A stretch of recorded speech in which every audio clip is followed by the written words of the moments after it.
नमस्कार बच्चों, आपका फिर से स्वागत है ऑनलाइन क्लासेस में।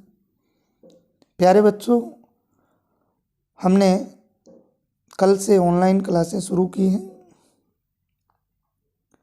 आपको सभी क्लासें कल प्राप्त हो गई होंगी। तो विज्ञान में हम आज से एक नया चैप्टर शुरुआत करेंगे, जो आपके एक ही चैप्टर रहा हुआ है ऑफलाइन क्लासेस का। उसके बाद में आपका जो विज्ञान का सिलेबस है वो पूरा हो जाएगा, और वो चैप्टर आपके फिजिक्स का है, कार्य तथा ऊर्जा। कुछ तो समझ गए होंगे कि ये कितना नंबर अध्याय है। तो ये आपके लेसन नंबर 11 है। कितने नंबर लेसन है? 11 नंबर लेसन है, जिसकी हम लोग बात जो है वो करने वाले हैं, कार्य तथा ऊर्जा। बहुत ही शानदार चैप्टर है। हम लोग इसकी बात जो है वो करेंगे कि ये जो है वो होता क्या है। ठीक है, इसकी बात जो है वो करने वाले हैं। तो कार्य क्या होता है और ऊर्जा क्या होती है? प्यारे बच्चों, दोनों शब्द आप लोगों के सुने हुए हैं और आप लोग इनके बारे में बहुत बार पढ़ भी चुके हो, लेकिन अब हमें इनके बारे में विस्तार से जानना है। इनका वैज्ञानिक रूप जो है वो जानना है कि वैज्ञानिक रूप इनका क्या होता है। कार्य, जो भी हम काम करते हैं उसे हम कार्य की संज्ञा देते हैं। वैज्ञानिक अवधारणा कुछ अलग है, उसकी भी हम उदाहरण सहित बात करेंगे। क्या हम लोग पढ़ते हैं वह भी एक काम है? क्या हम लोग कोई अन्य काम करते हैं तो उसमें कार्य है या नहीं है? और कार्य का वैज्ञानिक रूप क्या होता है, उन सब बातें जो है हम लोग इसी वीडियो के अंदर करने वाले हैं। तो समय ना लेते हुए शुरुआत करते हैं। दूसरा शब्द है ऊर्जा। ऊर्जा शब्द की अगर बात करें तो ऊर्जा जो शब्द है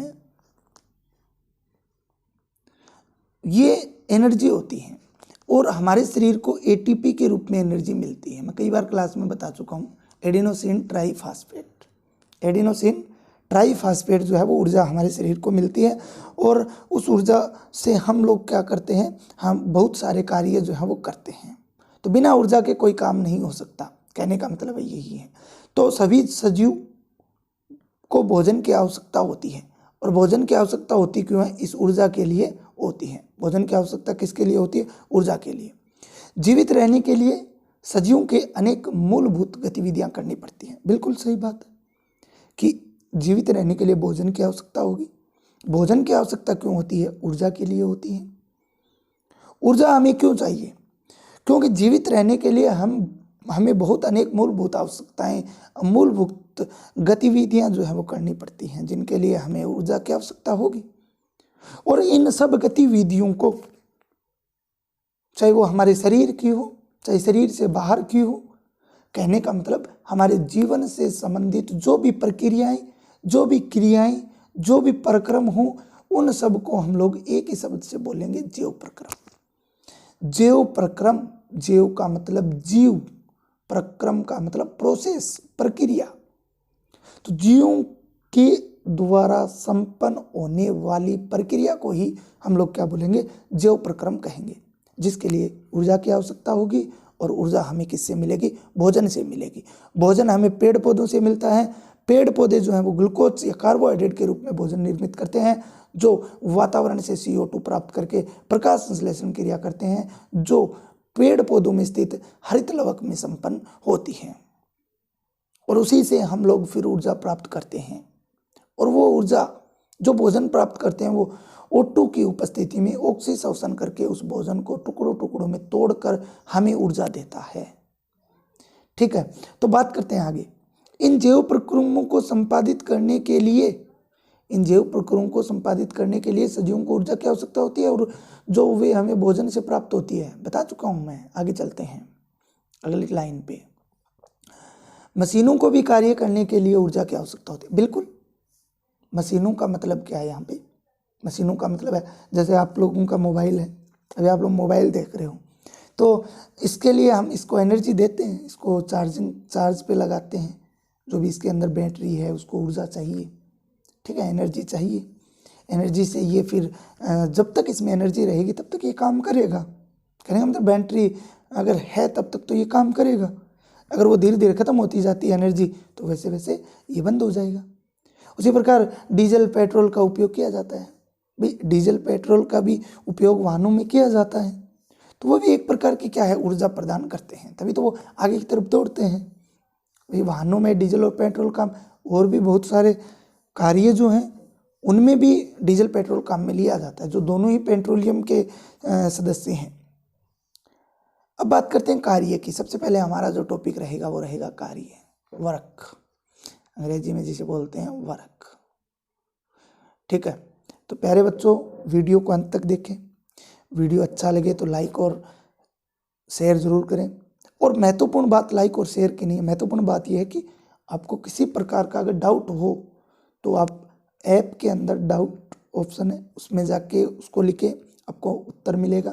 दूसरी बात, वहाँ पे अगर आपको नहीं मिल रहा तो आप इसी वीडियो के कमेंट बॉक्स में अपना प्रश्न रख सकते हो, आपको उसका जल्द ही जवाब जो है वो मिलेगा। ठीक है, आगे चलते हैं। कार्य, कार्य की परिभाषा समझना। पहले मैं आपको वैज्ञानिक रूप से कार्य की परिभाषा जो है वो बताता हूँ कि क्या होती है। तो देखो, किसी पिंड या वस्तु पर किया गया कार्य उस पर लगाए गए बल के परिणाम व बल की दिशा में उसके द्वारा तय की गई दूरी के गुणनफल से परिभाषित होता है, या गुणनफल के यहाँ पे परिभाषित की जगह आप लोग बराबर भी लिख सकते हो। जब आप लोग नोट्स बनाओ इस चैप्टर के तो परिभाषित भी होता है, ठीक है, और बराबर भी आप लोग लिख सकते हो। परिभाषित का मतलब कि भाई इस प्रकार से इसकी परिभाषा होती है, और बराबर तो होता ही है। कहने का मतलब क्या है इस लाइन का, कि कार्य हमेशा बल और विस्थापन के गुण, क्योंकि मान लीजिए कोई वस्तु यहाँ पे है, ये मान लीजिए कोई वस्तु है, इस पर हम लोग बल, क्योंकि बल का चैप्टर पढ़ चुके हैं, इस पर हम लोग फोर्स लगा रहे हैं, इस पर क्या लगा रहे हैं, फोर्स। तो ये यहाँ से अगर यहाँ आ जाती है तो ये बीच में क्या लगा, विस्थापन, जिसे हम लोग एस से प्रदर्शित करते हैं, बल को एफ से और विस्थापन को एस से प्रदर्शित करते हैं। ठीक है ना। डिस्प्लेसमेंट, क्या बोलते हैं इसको अंग्रेजी में, डिस्प्लेसमेंट। जब वस्तु एक स्थान पे होती है और उस स्थान से वो जब दूसरे स्थान पे चली जाती है, एक स्थान से दूसरे स्थान पे चली जाती है, तो जो बीच की दूरी होगी, जो जितनी दूरी उसने तय की है वही क्या होगा, विस्थापन होगा। ओके, तो कहने के कार्य क्या होता है, जब किसी वस्तु पर बल लगाया जाता है तो वस्तु विस्थापित हो जाती है, तो उस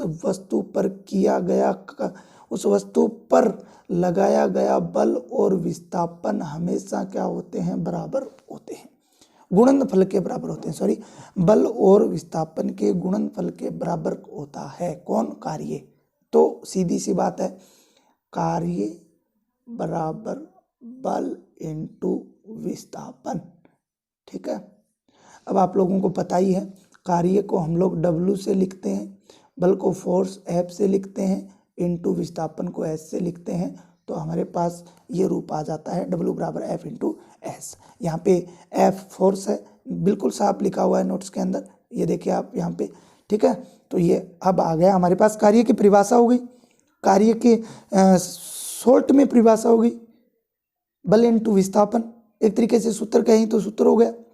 दूसरी तरफ अब बात करते हैं इसके मात्रक की, किसकी बात करते हैं, इसके मात्रक की बात करते हैं कि इसका मात्रक क्या होता है। तो आप लोग बता सकते हो आसानी से, क्योंकि ऑफलाइन क्लासेज में मैंने आपको बहुत सारी जो अन्य हमारे पास फिजिक्स के टॉपिक्स थे उनके अंदर हमने मात्रक की बात की थी।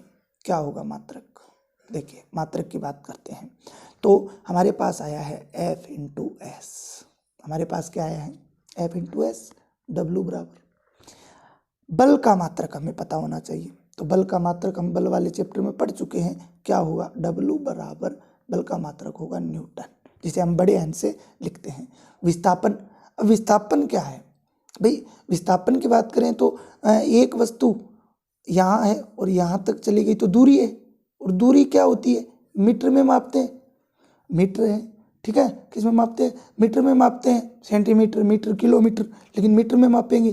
तो हमारे पास था W बराबर F इंटू एस, तो W बराबर बल का मात्रक हो गया न्यूटन और S का हो गया मीटर। तो अब W बराबर आ जाएगा न्यूटन मीटर। क्या आ जाएगा, न्यूटन मीटर।